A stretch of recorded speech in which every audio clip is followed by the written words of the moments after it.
Pod SaaS, where we're putting the SaaS back in sassy. Sponsored by LeadrPro, where you can book demos with target customers on demand and fill your sales pipeline instantly. Hey everybody, welcome to another episode of Pod SaaS. I'm your host, Chris Shang, and today we have Bret Larsen coming to us with eVisit. How are you doing, Bret? Good, Chris. How you doing? I'm doing good. Thanks for joining us. Yeah, thanks for having me. Excited. Yeah, man. Where are you based out of? So I'm based in Phoenix, Arizona, a little suburb just out of Phoenix called Mesa, if the listeners are familiar with that area. Yeah, I'm familiar with that area for sure. My fiance has family out there, so we're like in we're in like Scottsdale, Phoenix area, every so often, throughout the year. But yeah, is the company based out there too, or now are you guys remotely distributed? How does it work? Yeah, we went from like January of 2020, we had about 30 team members, all based here in Arizona. The most of them were based here in Arizona. And now we're like 187, I think, was the last count. And we're in 33 states and 9 different countries. So we really embraced the remote work. I'll call it hybrid, but really we use the office today for, team gatherings and people getting together. We're really most interested in just finding the best talent we can, wherever that might be. So yeah, I mean, it's an interesting concept. I think like one of the biggest results from the pandemic, from what I've seen, is like the ability to kind of like unlock, right, a little bit of where we look for talent. And a lot of companies, like especially startup companies that were in like the hyper growth stage, like instead of being limited by geographical restriction for talent, now all of a sudden it's like it's become almost like status quo to be able to hire internationally, let alone like remotely, locally, right? So it's now you can get like the best of the world versus like the best of just, Mesa and its surrounding areas. So it's a big difference maker. It's been a game changer for us. Like we've seen, Mesa or Phoenix, the greater Phoenix is starting to grow from like a tech scene. Yeah. Historically, it's a real estate town, so it's either real estate or real estate capital, or like that's kind of the talent or back office for like Amazon's or Microsoft's. And, we've been able to go nationwide, worldwide, finding people with just amazing backgrounds in healthcare technology, from market leading EHR. Like it's been truly amazing. I've been so pleased to see how the team's grown. This is very cool. All you individuals that have come around the table. So that's awesome, man. Before we get into the journey of eVisit, we want to do a series of rapid fire questions that we allows us to really kind of get to know you as a person, which is the most interesting part, because I think a lot of people out there might be able to relate to your journey, or might be on some path of where you've already been through. And the idea here is to really create that relatability. So if somebody is a little bit hesitant to take that first step, they might look at your story and be like, hey, I'm in a very similar situation. I've seen somebody now do it. It's going to push me to do it and take the first step. So, cool. If you're up for it, it's nothing crazy. It's pretty basic, straightforward questions. But again, feel free to just answer, directly, organically, however you see fit. Yeah, hit me. Let's do it. Awesome. Let's do it. All right. First question is pretty straightforward. It's related to favorite entrepreneur and or startup story. So it could be either or. Favorite entrepreneur or startup story. Honestly, I'll tell you someone I just think super highly of. I don't know how mainstream they are, but there's a gentleman in Phoenix named Greg Scoresby. I could give it to Jeff Bezos or Elon Musk. Like they've had incredible stories, but I just haven't seen it up close and personal. But before I started eVisit, I was the VP of marketing for a company called Campus Logic. And Greg, who was the founder there, I worked directly for him. And just seeing not a lot of people get a front row seat to like the struggle, even if you're at a company. CEOs or founders, their job is to try to keep teams focused on what's actually most important. And a lot of the peripheral, it doesn't matter, right? But I got, Greg, I ended up getting really close to Greg, and he's someone I admire just incredibly. He's scaled that company from, a concept to a recent exit that was really super favorable for everyone around the table. And it's been cool to see him grow and use him as a mentor and a sounding board for myself. So he'd be the one. That's awesome. That's a great story. And I do think that's, we do get a lot of the Elon Musk kind of things and Steve Jobs kind of stuff. But the ones that I'm most interested in are always like those that have a personal connection or a relationship to an individual. Even if it's not mainstream, those stories are probably still the more of like the vast majority of a small subset of like founders that actually make it to a successful exit, right? So it's like, but those are the stories that, not a lot of people hear about, but are, I think, equally important, if not more important than those bigger names, because those are the ones that really, I think, like drive day-to-day inspiration and motivation for a lot of us that are just, grinding it out or just still in that stage of like getting to that point. The point you made earlier, for me, it's like surrounded, Phoenix is a great town because you're able to get access to entrepreneurs who have done something impactful that you may not, like if I were in the Bay Area earlier on, because it's growth story, I couldn't have knocked on, gone drove to Steve Jobs' office and knocked on the door and had any hope of him like letting me in. Yeah. And so like when you can see someone who's relatable, who's actually figured it out, it makes helps you connect the dots of how to figure it out yourself. And that's a lot of, I think some of the benefits of being in a smaller market like Phoenix when it comes to the tech industry that we've seen. Absolutely. Yeah, I do think like finding those untapped ecosystems is so important. And, obviously growing a tech scene or tech ecosystem, there's a lot of different components that go into that. But having a startup that's there and fostering that talent locally is super important, super critical. And then the more you have those relationships, building more of that community, the more it grows, and it creates, a vast amount of opportunity, not just from a jobs perspective, but, I think like just from a wealth perspective for that local community, which is huge. Awesome. So that being said, do you remember what you wanted to be as a kid? Like, let's go back to 8, 9, 10 years old. It was probably, I think the first thing I remember, like 4 or 5, 6, it was like, it must have been a firefighter. And then 8, 9, 10, I think I knew, like I started, I could call it my business. Like I started my first business when I was 7 or 8, selling candy in front of my parents' house, the kids getting off the bus, right? And then I think at some point along the journey, I was like, I'm going to be a dentist, because we lived in a neighborhood and there were orthodontists, and I saw them working like 3 days a week, and like realizing pretty quickly when I took a couple gap years after high school, I realized pretty quickly that I'd be like, just if I had to have my hand in someone's mouth, even 30 hours a week, regardless of the lifestyle that existed on the other side of that, it would be pretty frustrating for me. So I think it evolved from like probably a dinosaur to a firefighter to a dentist. But I think in my heart, I've always been someone who wanted to build something that could impact a lot of people. Got it. So, I think also part of the story of like being a founder, just being an entrepreneur in general, like there's a lot of hurdles, right? Like a lot of ups and downs and the roller coaster of emotions a lot of the times.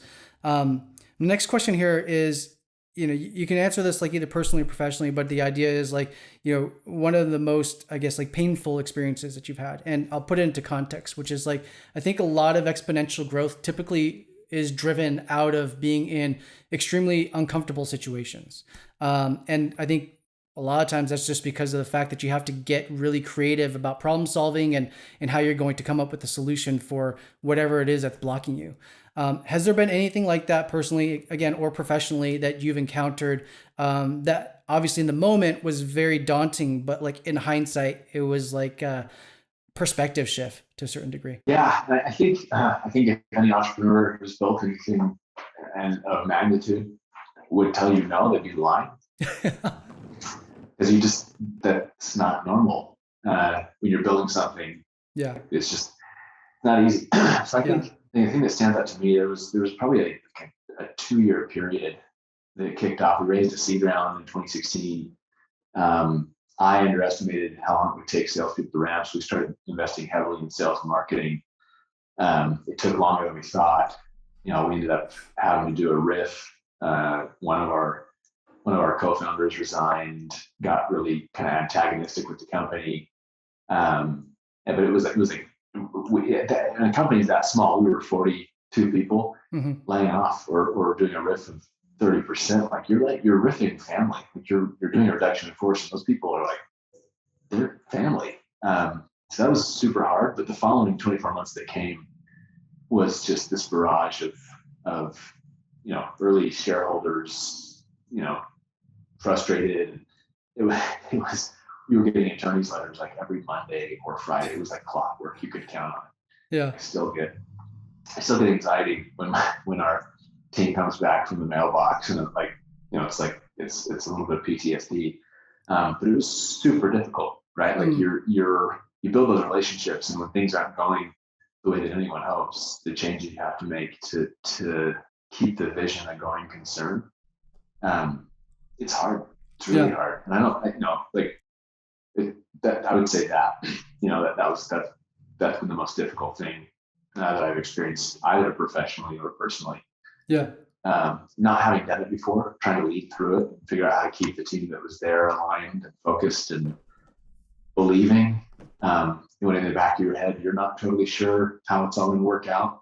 You hear entrepreneurs tell stories, and even if they're pretty transparent about the experiences they have. One of the guys in town, a guy named Clayton Mask, he's the CEO and founder of a company called Keep, that was formerly Infusionsoft.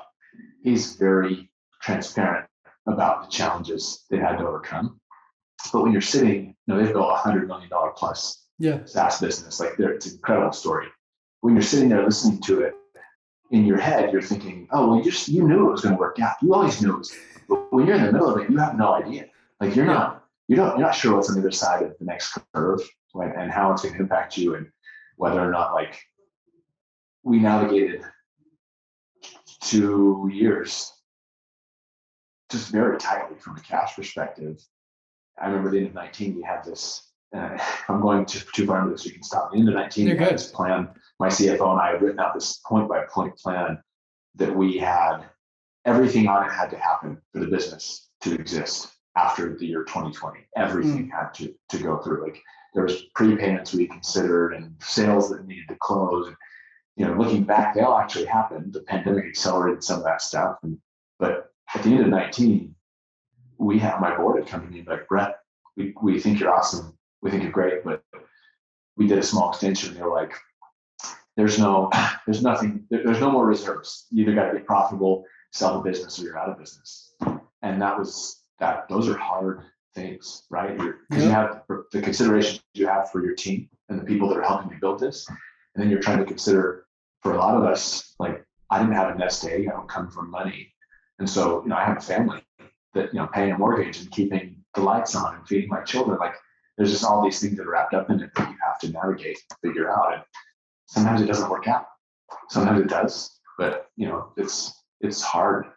Yeah, no, absolutely, man. I mean, I do think that nobody's ever said no to that question to me, like in these conversations. I mean, it's like there's definitely a spectrum of what that looks like, and I've had guys that came on here and like they sold their house and moved in with parents, and with kids, like with their wife and kids, and in order for them to finance their business. And I mean, these are things that are real decisions, life decisions that you have to make. And I do think that is something that is important and not often talked about. Like we do hear, like, the kids that come out of college and they, start a thing in their garage or whatever, but like those stories are so few and far between. A lot of the founders, I would say 95% plus of the founders I've spoken to, they've had some life experience. They've had some real life career experiences, right? And then had some domain expertise before they went out and started a business. And at that point, you do have a certain level of responsibility, especially those with families. And it's not as black and white or easy to make those risky decisions, because starting a business is a risky decision, especially when after you're like, you're all in on it, and then you're dealing with these hurdles. Like it's a lot of stuff. Absolutely. That being said, I do have another question here, which is, what is the motivators? And I'm maybe alluding to something that we're just talking about. But like, what is the motivators in like 25th hour for you? When your back is against the wall, like in those moments. And you mentioned, you have, keep the lights on, the mortgage payments and all that kind of stuff. Like, are those things running in your mind? Like almost as if, obviously you could always go back to getting a job, that kind of a thing. Right. But, are in those moments, there's a lot of other caveats to it. There's a lot of responsibilities. So it's almost like, I think you, as a founder or an entrepreneur, like at those stages, you go into this mode, which is like, I have no other like fallback plan. Like it's almost like you sell yourself on there's no other option other than trying to push this through. But how do you sell yourself on that? What's that motivating factor for you? I'll take a step back and then I'll answer that question. For sure. When I started eVisit, I thought I started eVisit to make a lot of money. Like I thought that was my motivator. And I think it was probably year 3 or 4 into it that I realized I wasn't making a lot of money. And I realized that there were a lot easier ways to make money. Like there are a lot easier ways to create a lifestyle. Yep. And I realized, so I had to stop and kind of reflect and be like, why am I doing this? Because it's not for the money. I hope that's a good byproduct is the security that comes with a successful exit. But I realized the reason I did it was for impact. Like I wanted to do something that could put a product that I envisioned into everyone's pocket, like something that could have massive impact on the world. And that got clear for me when things got really hard, was that if I was doing this for the money, that it wasn't clear that was going to come, maybe ever. And why was I really doing it? Because I wasn't, like, quitting wasn't an option. In fact, there was a point where in that breakup early on, I think there was one of my team members who had a little more insight asked me, like, have you ever thought about what you could have just quit, and given the role and the charge to this other person. And in my head, I was like, it's interesting. I had never thought that never even occurred to me as an option. It didn't even cross my mind. So I think about the motivator. I think back to like 2019, late 2019, when the message was profitable, sell a business, you're out of business. It was proving people right.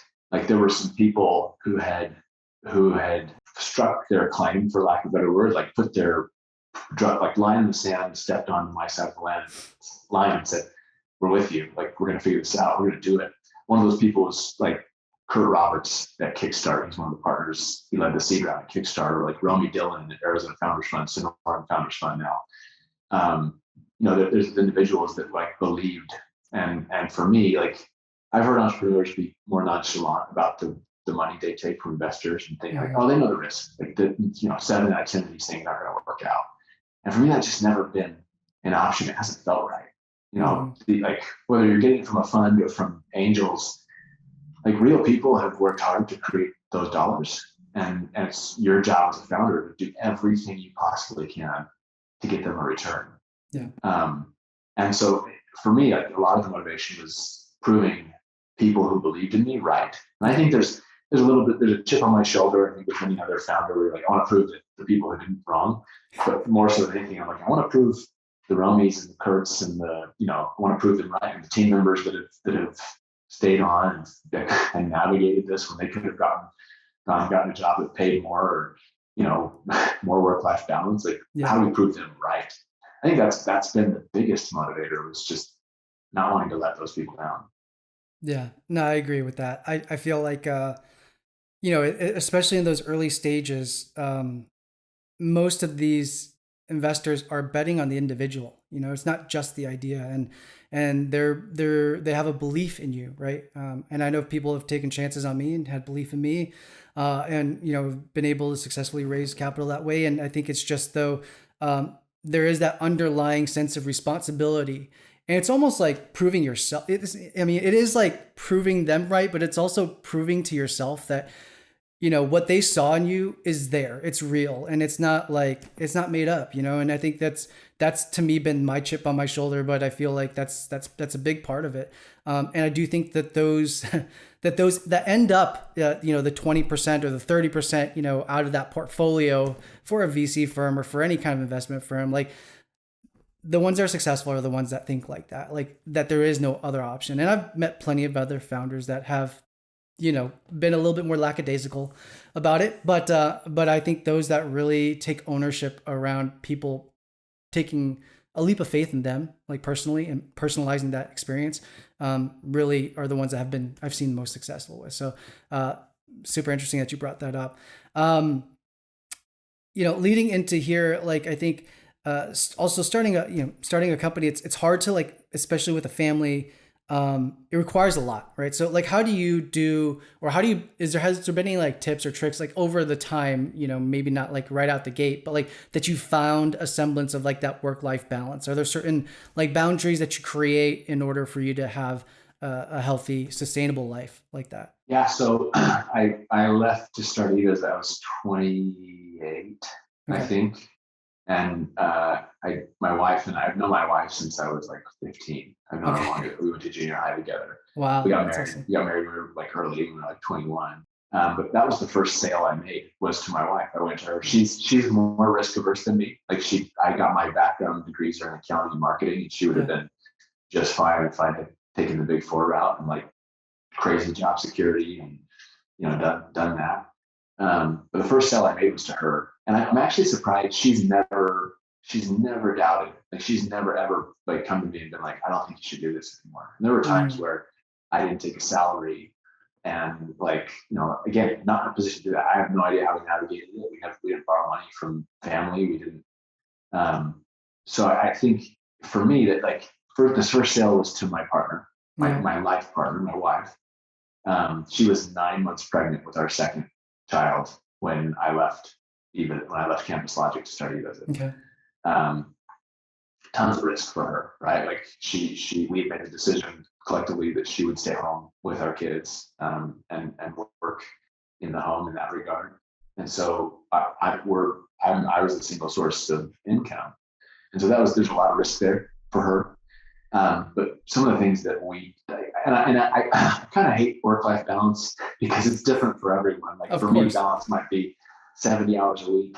Yeah. And for you, it might be 100, but I think there's certain things that Bree and I do. Like we go on a date every Saturday night. We get a babysitter, someone watches the kids. Sometimes it's been her sister. Sometimes it's been, when we can afford it, when as we be able to afford it, neighborhood kids that we trust. But we go on a date every single Saturday night. And that's awesome. really like, that's how we stay connected. Because there are nights that I'm not home, or there's, as it's gotten bigger, it's been easier to strike more balance. And it's good because my kids are older and they have activities now.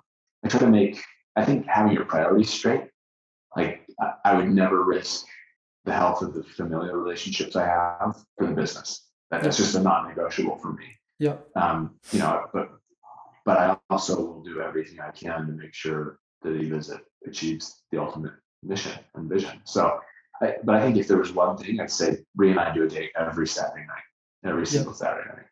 That's awesome. That is, I mean, it sounds simplistic, but that level of consistency and accountability towards doing something like that it speaks a lot. I mean, I don't know a lot of people that stick with that kind of a commitment, but it's super, super important. It's interesting. I've always found it interesting that investors, especially institutional ones, don't do more diligence on a founder's personal relation, like their life partner, like who they're married to, or they spend their time with. Because I feel like that is, as you look at risk profiles, there's product market fit, there's cash, there's people, like there's all those things. But if things aren't right at home, for me anyway, it's almost impossible for me to be focused at work. And so I think again, I've always been surprised that there's not more emphasis placed there when people go through due diligence. It's very personal, but it's has such a huge impact on a person's ability to focus and get the right things done. Yeah, I mean, I agree with that. That's something I never thought about, but I do think that makes a ton of sense to be, doing due diligence on the personal life, because it does have when you are starting something, I mean, it is almost blended to a certain degree, and it's hard to delineate between those two worlds. I think before you start those ventures, I mean, I do know that a lot of founders will, if they have life partners, like that conversation is very real. And it's something that, as a unit, they go into making that decision. But then, once you're in it, it's a separate experience or a separate process to almost like then parse out the time for more of like that private relationship to occur, and having that consistency so that relationship can continue to flourish in the way that it should, right? So that's interesting. I think leading to kind of my last question here, before we jump into the story of eVisit, because I'm very curious about that. But it's the idea of legacy, and what kind of legacy you want to leave on this earth before you leave it. I understand the word legacy can sometimes have like a uh, self-fulfilling kind of like meaning, and so to a certain degree, I think, what kind of impact would you like to leave on this planet? Is maybe the context that I like to put it in. It's funny how the answer to these questions change as you get life experience. Yeah.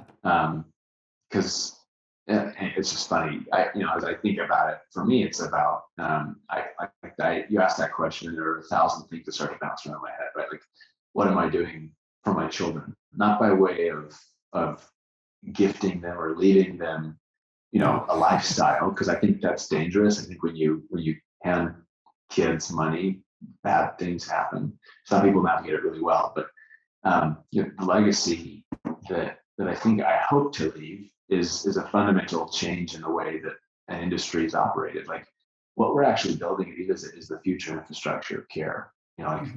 People have delivered care the same way they always have since time began.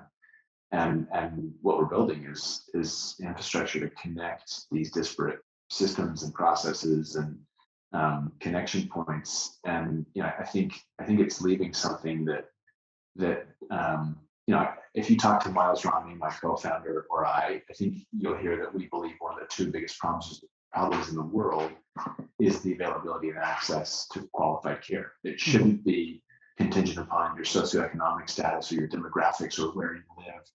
But today it is. It's like even you can think about that globally, but even here in the US, the type of care you get is completely dependent on those factors. And it shouldn't be, right? Like, your ability to have a healthy life shouldn't be. And so we see what we're building as a component to actually address that one of those two big problems. And being able to leave it a little bit better than the way it was, and hopefully simplify it. I think healthcare and education are two of the biggest, like, industry-wise, like, two of the biggest contributors to GDP, but they're also two of the most complex environments that exist. And I just that doesn't feel right, And so it's about how do you. And I don't know you can point to anyone and be like, oh, it's their fault. Like, it doesn't really matter either. How do you create more simplification and getting to qualified care and getting the information and the resources you need to just getting better? And we approach it from the delivery side. How do we help providers create better experiences for their customers? But that's the impact. That's the legacy of just fundamentally shifting the way that healthcare is accessed and delivered. Yeah, I mean, a great point. I mean, when you say healthcare and education, I mean, I imagine, having worked with companies that are selling into both, like, both are super, super fragmented industries, right? Like, you have decades upon decades of like antiquated systems that's like built upon broken systems. So, I think it is definitely a noble effort, and one that is obviously super challenging, but I can see where, these industries, specifically with healthcare, like, has a lot of room for, for technological advancements. And so, awesome. That's it for the series of rapid fire questions. But now I would love to like just talk about like your background, in terms of how you ended up in entrepreneurship, right? I mean, you talked about in the questions that we were just talking or discussing around, like, that you were selling candy in front of your parents' house at like a young age, what, 6, 7, 8, are you saying? So it seems like there's like some DNA of entrepreneurship in the very beginning, but like, then you also went on this trajectory of like dentistry, and then, walk us through kind of like your first taste or your first, major decision to take those steps towards becoming an entrepreneur. Like, did you take were you working corporate jobs, or did you do any of that kind of stuff first, to get a feel of that life, before stepping off and doing something on your own? And then how did you make that decision to start something on your own? Because I think I saw too that you had another startup before. The process of creating value has always intrigued me. Like, I grew up in a neighborhood. I'm from all over. I was born overseas, East Coast, Midwest, landed in Arizona probably the last 25 years off and on. And I grew up in a neighborhood where I grew up middle class, and like my parents provided really well for us, but middle class, and there was there were no tracks, but you can imagine like, there were two sides of the tracks. There was a side where there were people who were like literally like I went to school with whose families were on welfare and they couldn't they just very, very, very poor financially. And then there were people who were like incredibly wealthy, a gentleman who sold a company for $76 million, and like people who sat on executive teams of publicly traded companies. Like there's just like these two, and then there's this middle ground where you have like noble professions, but people like like in my head, in my simple view of the world at the time, like individuals who like there wasn't going to be massive breakouts of wealth creation. They were going to make the same amount of money every year, and they're going to go to the job 9 to 5, and they're going to do. And I always understood, like logically, in a young person's mind, I could understand the poverty side. Like you can't, like there are certain cycles that happen there that you end up in that place, and I think statistically you find a lot of people make their way out of that. Mm-hmm. And then you found like this ultra wealthy side, and I understood both ends of those spectrums, but it was the middle ground that never made sense to me. Like going to a job every day and knowing that whether you put in everything you had or just made it work, you were going to come out with the same outcome. Mm-hmm. I think that was the first and then there was this dynamic of I hated asking my parents for money. I'm the youngest of 4, and I saw my siblings go and ask for money, and there was always this rundown of like, what's it for? Well, where are you going? Who are you going to go with? Like, and I was just like, as a kid, I remember thinking like, I don't want to answer those questions. Like, I don't know what it was in me that I had that, but I was just like, I don't like being at the if it's my money, I can do what I want with it. So from a very young age, it was like landscaping, mowing people's lawns, or painting their house number on the street curb, like in Arizona, like gardening, whatever it was. I was always finding a way so that I didn't have to ask my parents for money. So I took a job like as soon as I could when I turned 16. My parents didn't pressure me to go work, but I took a job. I think my first job was at Jamba Juice, and then I went to work as an intern at a bank, a teller for a few years. And again, I thought I saw a lot of the dentists in our neighborhood and just the lifestyle they had. They drove nice cars, worked a few days a week, and that looked attractive because I thought the lifestyle was interesting. Mm-hmm. But I think really when it came down to it, I during my undergrad at ASU, I started an e-commerce company and learned. I was in the accounting program there. I love business, and accounting is the language of business. So I figured that was a pretty safe bet. I didn't know what else to do. But through those 4 years, from sophomore to senior year, I realized what I loved about business was growth. And I had taught myself how to do search engine optimization and scaling this business, selling oranges online to consumers nationwide, right? Really? Like it's nothing crazy innovative, but we grew to be the largest exporter of citrus to consumers in the state of Arizona. And Arizona, like we have 5 C's, like our industry, and citrus is one of them. So it was a pretty big deal. Like we grew like huge, like 412% compound annual growth rate for 4 years in a row. I sold it just after my senior year and took a job with a startup. I knew I wanted to do it again. And even at the time, I knew that I was going to work a ton just because I loved the growth. I loved creating. I loved building. And so I knew I was going to work hard no matter what I did. And it didn't make sense in my head. At this point, I wish I had worked for like Greg Scoresby longer, because he's a great CEO. And I don't think I spend enough time watching great CEOs CEO. But at the time I was like, I'm going to work my tail off no matter what. I might as well be building value for myself instead of someone else. Like 9 to 5 isn't going to mean anything for me because I just love what I do.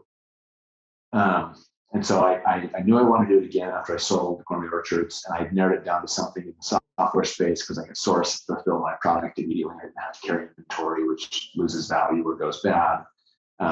Lower margins typically. And so I decided this is what I'm going to do. I'm going to go do software. I didn't know anything about software. And so I took a job with a company called Staff Doctors. They were doing the same business model as a company called Teladoc that's public today. Mm-hmm. And it was more a tech-enabled services company, but it was a very strong software component to how they delivered those services. And that's where the idea for eVisit came. But that was ultimately it was. And I think I also justified it working for someone else because it was more Startups are very entrepreneurial anyway. Yeah. Usually there's nothing figured out, and so you've got to figure it out. And so that was exciting to me, that I could have an impact and see the impact and the results of everything I was doing. Did you go into that role almost viewing it like personally, like an apprenticeship to a certain degree? Like, did you know that the healthcare space is the space that you wanted to get into? And it's like, oh, I'm going to like learn as much as I possibly can, and then I'm going to find the gaps and go build something? Or is it just serendipitous that it happened that way? No, when I graduated, there were two industries I said I'd never work in. One was education. One was education, and the other was healthcare. Okay. And so I've done both of them. But it's always interesting to see people who are very like deliberate about their path. And I wish I had been more so. But for me, it was like, I think I was much more deliberate on the next move I made. Yeah. But the first move was like, there's this opportunity. I was super excited about it. I wish I didn't. I had no interest in healthcare. I saw it as a technology company. Got it. And it was interesting what they were doing. I felt like it was pretty disruptive, and that was exciting to me too. Being able to do something that would change or have a huge impact on the way business had been done. At the time, Uber had started to really get big from a word of mouth perspective. Like the black car service was just starting to gain traction. There was a lot of noise in the market around what it was doing to the taxi cab industry, and that was exciting, right? And we were going to be the Uber of healthcare. I think like every other startup was being the Uber of something. Yeah. But that was what was exciting to me. I wish I had been more deliberate about it, but it was more happenstance, I think. Still, everything happens for a reason. So awesome. I think okay, so then from there, from working with that startup and then going off and starting eVisit, how does the idea for eVisit come along? How did you meet your founders? When do you make the decision to formally do it, right? So it's like, obviously idea. I don't know if you got some semblance of like market fit through doing some kind of like research exercise or what have you. So I was employed number 6. Okay. As stat doctors, and the business model is we had a physician network we had contracted with, and we were taking access to them 24/7, 365 to large self-funded employers. And the whole benefit was like, hey, today your employees are going to the urgent care and ER because they can't get to see their primary care doctor. It's a 22.3 day wait time. And so 67% of everything that walks into the urgent care ER should have been handled in the primary care setting. And you end up paying $1,500 on average for that ER urgent care visit, when it should be $80 to $120. So the whole value prop was, we're going to provide access to a provider, qualified, licensed US doctor, and help you reduce your healthcare costs. And I was employee number 6. We didn't have any product people on board at the time. And so we weren't getting the type of adoption. I had better growth selling oranges online than we did. I was there 18 months, so we did the 18 months that I was at Stat Doctors. And that didn't make sense to me, because in my mind, what we were doing at Stat was way more innovative, way more valuable. And so I started going to employee health fairs in the marketing role and just doing a lot of product work and asking patients, end user employees, like, have you heard about this service? If you have, used it. If you have, do you like it? Would you use it again? If you haven't, why? And the pushback I kept getting was like, I pitched them on the idea, and they'd be like, you can't do this. And I'd be like, we're doing it. Like, satisfaction rates like 99%. We definitively treat 97% of every patient we see. Like, we're doing it. No, you can't do this. And the doctor touched me. Can I take my temperature? Can I check my blood pressure? No. They don't need to, and here's why. It's minor medical stuff, and you can pick up the prescription at your pharmacy. Like, just trying to sell them on it. I couldn't get them there. And we would always compare what we were doing to online banking from an adoption curve perspective. And I started to try to look like analyzing like what happened in online banking to make it take off. Because my parents, for example, who are not, I wouldn't classify them as early adopters. They're not averse to technology. They're just not early adopters. They adopted online banking pretty quickly. But there's a risk profile there that, frankly, for most of us, if you really think about it, it's untenable. Like the idea that I'm going to put my information out on the internet, and I'm okay with that. But banks made it safe. They built a relationship of trust and said, look, Chris, if something happens to your information, we'll take care of it. We'll put the money back in your bank account. We'll go do the research. If it really was fraudulent, you have nothing to worry about. If it wasn't, you're going to pay for it. But we'll take care of it. And so there were two things happening. One, the Uberization of transportation, and two, this relationship component in online banking, the adoption that occurred was something very personal to people, their money, right? And I just thought, what's the analog in healthcare? And I thought, so I started asking these employees that I was pitching the idea on. They'd say, no, you can't do this. And I'd say, well, what if this wasn't, what if this was your doctor? Would you use it then? They'd be like, my physician? I'd be like, yeah, you've been in her office, she's looked up your nose and in your ears and down your throat. Like, you have a relationship with this person, you know her. What would you use it then? And they'd say, well, absolutely, I would. I'd say, well, why? What's the difference? And they go, I do know her. I've been in her office. She has looked up my nose, in my ears, down my throat. I do have, like, I trust this person. And so I started using that by way of like, hey, we should make a personal connection with these doctors that are behind this service so that people feel like they know them. But ultimately, the idea was, hey, I went to the executive team and I said, let's not be the provider. Let's be the enabler. Let's build the technology and sell it into existing providers' practices that helps them avoid becoming the taxi cab industry of transportation, right? Or the taxi cab industry of healthcare. And the feedback I got, I still have a great relationship with that team. I went to lunch with the founder a few months ago, and like, I love them. I think they like me. But their feedback was, Bret, we're not going to do that. We need to stay focused. And I can appreciate that. Focus in an early stage company is like, that's one of the only resources you have. And so I think I went, like, get back to work. So I did. And I think it was 2 weeks later, I went and I was like, hey, if you're not going to do this, I am. And I gave my notice. And and I say gently, sincerely, they gently reminded me I had a non-compete in place. I didn't see it as competitive. But I left and I worked for on the operational side of a small VC firm here in Scottsdale, helping their portfolio companies.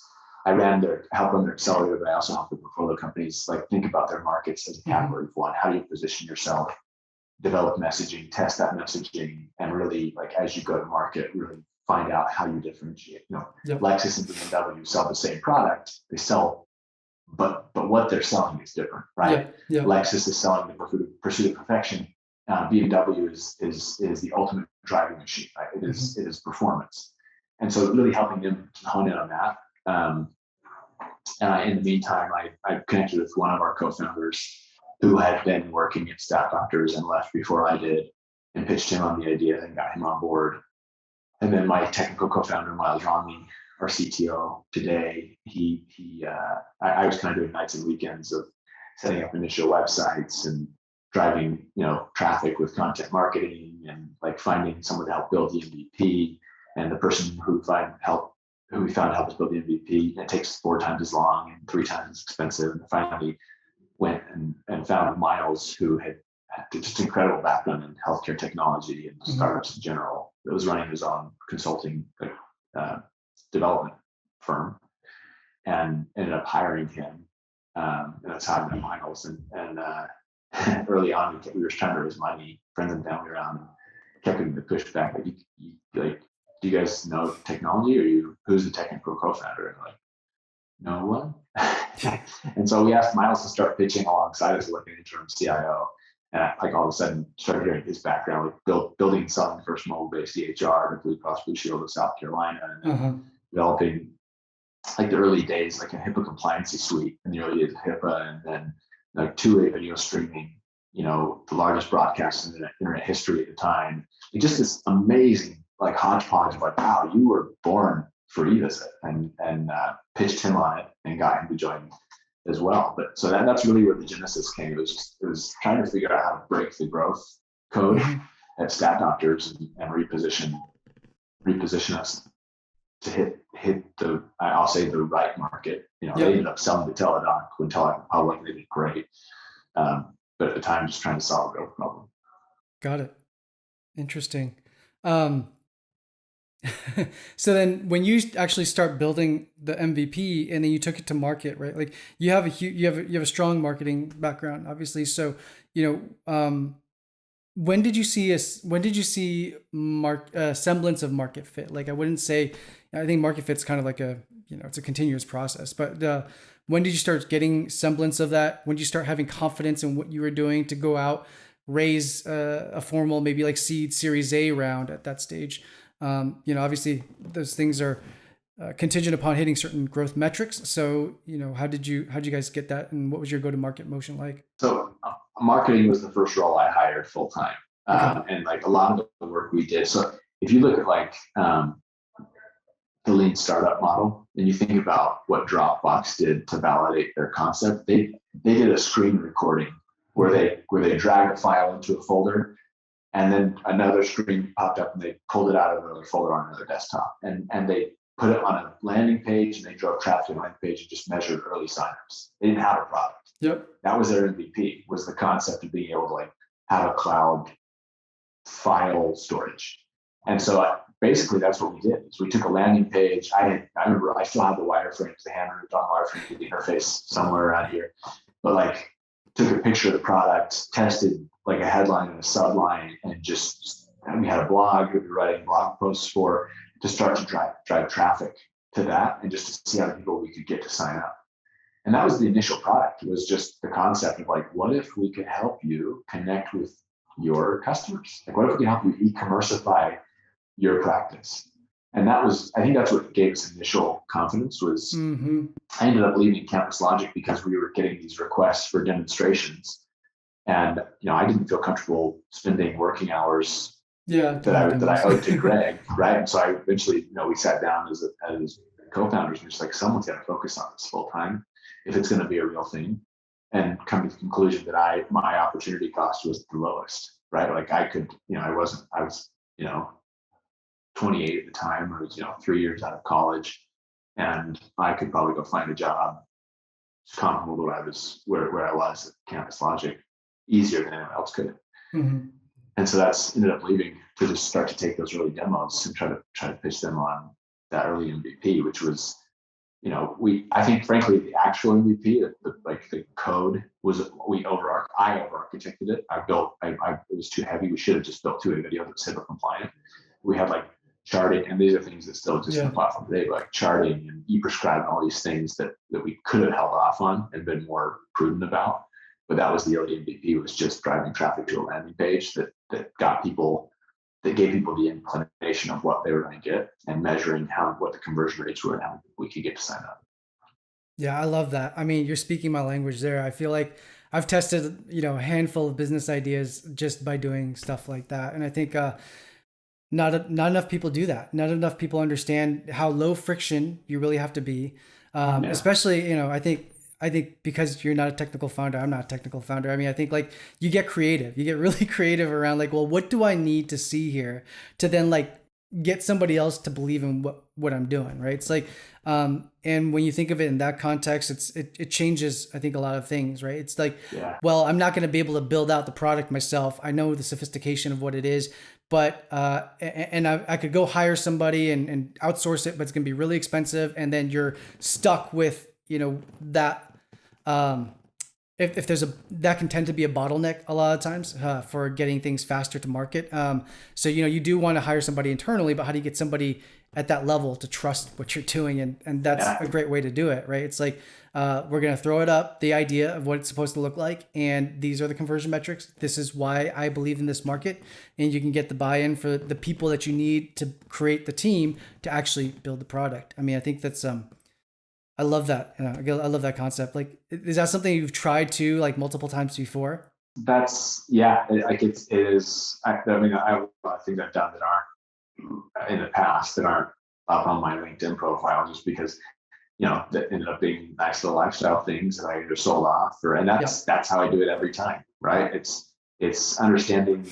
Like I do a lot of work with Google keyword tool to see if there's a market there or adjacent market that people are searching for a problem or trying to solve a problem, and then using that to kind of inform positioning on a landing page. And then it's just, you can learn a lot with $1,000 on Absolutely. Facebook or Google or and that's the formula. It's just how you validate it before you invest time and money in a way that can get you.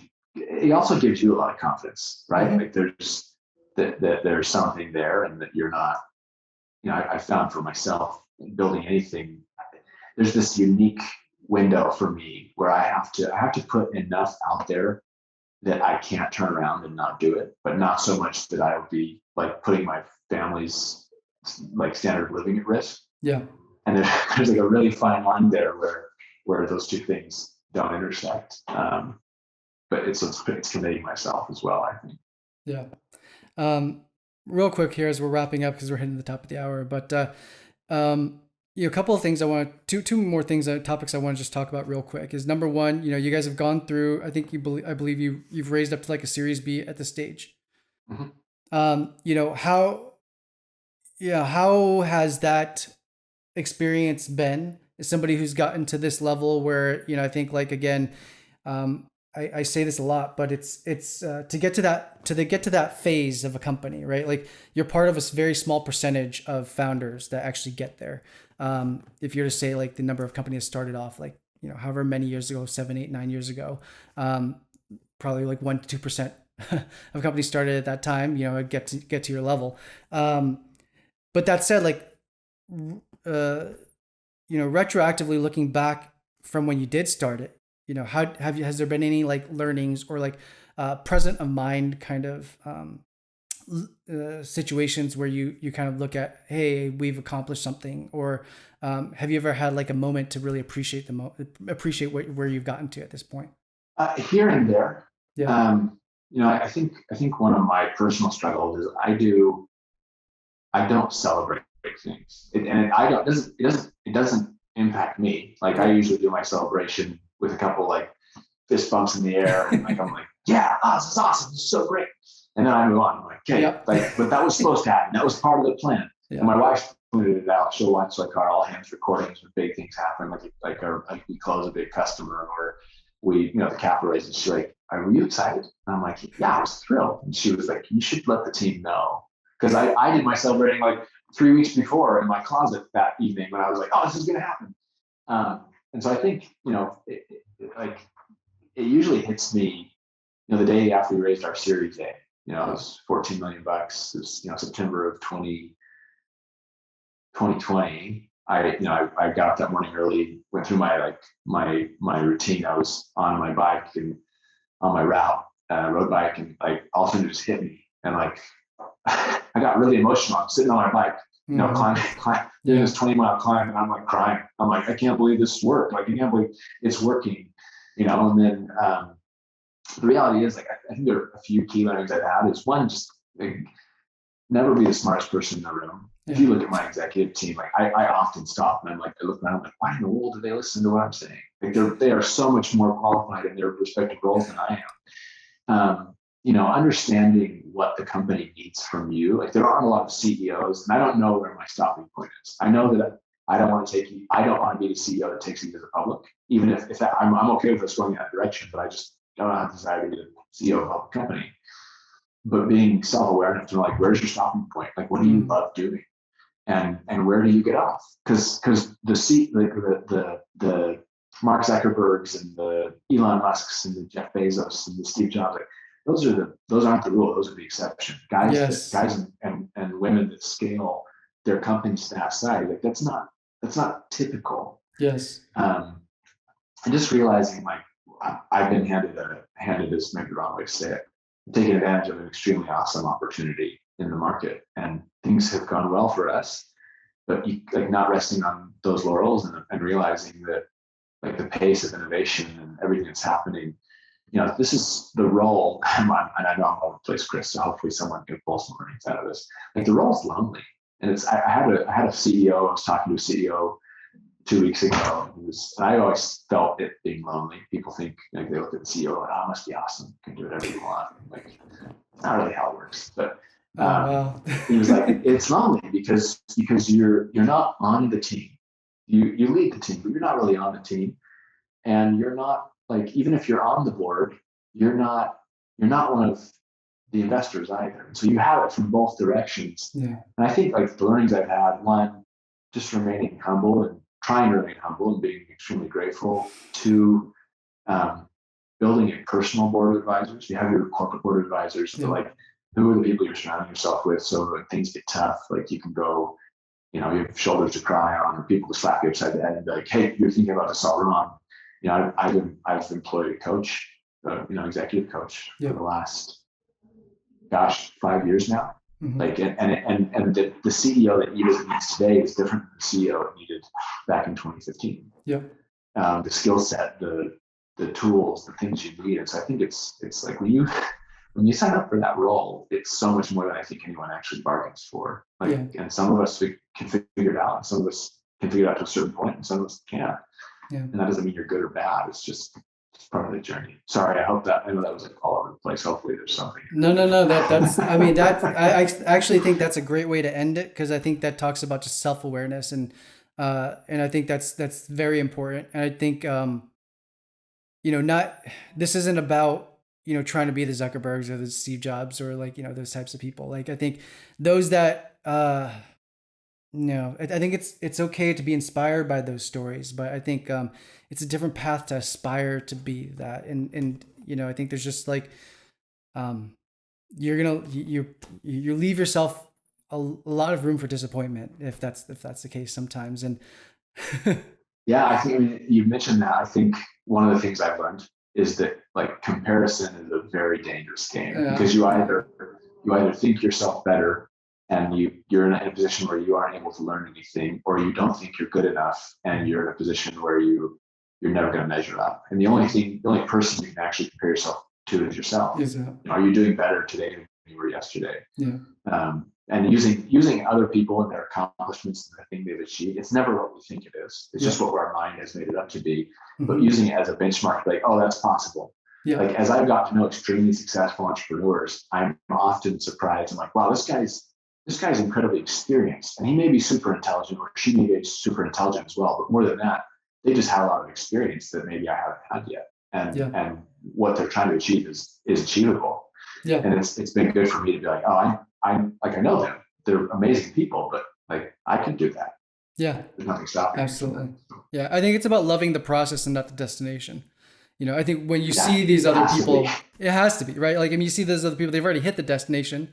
And that's part of it. I think it's like, it's be able to tell the story of the process. Cause we talked to founders of all different stages, from, just post seed rounds that just kind of getting things started to those that are, very much on track, or if not already that unicorn status, that, mythological status. And it's still, the personalities are all somewhat similar. I think in terms of how they look at hurdles, how they look at their own self-awareness. And those are the conversations that I really love, because it's super inspiring for me personally, but I think it's also just inspiring for a lot of people to hear. And it's relatable, I think. Yeah. Yeah. Awesome. Well, thanks so much for taking the time. We'll wrap it up there. Nothing but the best of success to eVisit, and, excited to check back in a few years to see what the potential of what it is today is being realized, and seeing where you guys end up. I know you've had such tremendous growth already so far to date. So just excited to see where you guys end up, man. Especially your journey. So thank you. Yeah. That's nice of you. Appreciate it. Really good talking to you guys. Nice to meet you, and I'm excited to keep in touch. Awesome. Thanks so much.